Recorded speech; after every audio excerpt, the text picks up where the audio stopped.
ન્યૂઝમાં આપનું સ્વાગત છે। વડોદરા શહેરમાં 29 જૂનથી અત્યાધુનિક ઈ-બસ સેવાનો થશે પ્રારંભ। કોર્પોરેશન દ્વારા શહેરના વિવિધ રૂટ પર સફળ ટ્રાયલ રન પૂર્ણ। શહેરીજનોને પર્યાવરણને અનુકૂળ અને અત્યાધુનિક જાહેર પરિવહન સેવા પૂરી પાડવાના હેતુથી વડોદરા મહાનગરપાલિકા દ્વારા આગામી 29મી જૂનથી ઈ-બસ સેવાનો વિધિવત પ્રારંભ કરવામાં આવશે। આ મહત્વાકાંક્ષી પ્રોજેક્ટના સુચારુ અમલીકરણના ભાગરૂપે આજે કોર્પોરેશન દ્વારા શહેરના વિવિધ નિર્ધારિત રૂટ પર આધુનિક ઈ-બસનું સફળતાપૂર્વક ટ્રાયલ રન પૂર્ણ કરવામાં આવ્યું છે।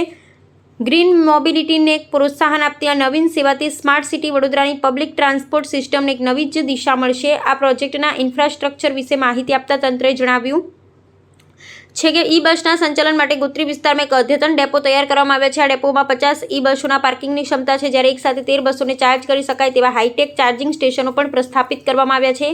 સમગ્ર શહેરમાં કુલ 28 જેટલા વ્યસ્ત અને મહત્વપૂર્ણ રૂટ પર આ બસો દોડાવવામાં આવશે। મુસાફરોની સુરક્ષા અને આરામદાયક મુસાફરીને પ્રાધાન્ય આપીને બસની અંદર મહિલાઓ, દિવ્યાંગજનો તેમજ સિનિયર સિટીઝન માટે અનામત બેઠકોની ખાસ વ્યવસ્થા સહિતની આધુનિક સવલતો ઉપલબ્ધ કરવામાં આવી છે।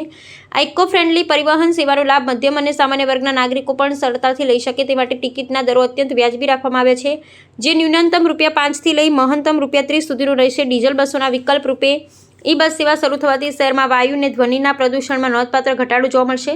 કોર્પોરેશનની આ પહેલથી વડોદરાના નાગરિકોને હવે સસ્તી, સુરક્ષિત અને પ્રદૂષણ મુક્ત મુસાફરીનો અનુભવ પ્રાપ્ત થશે।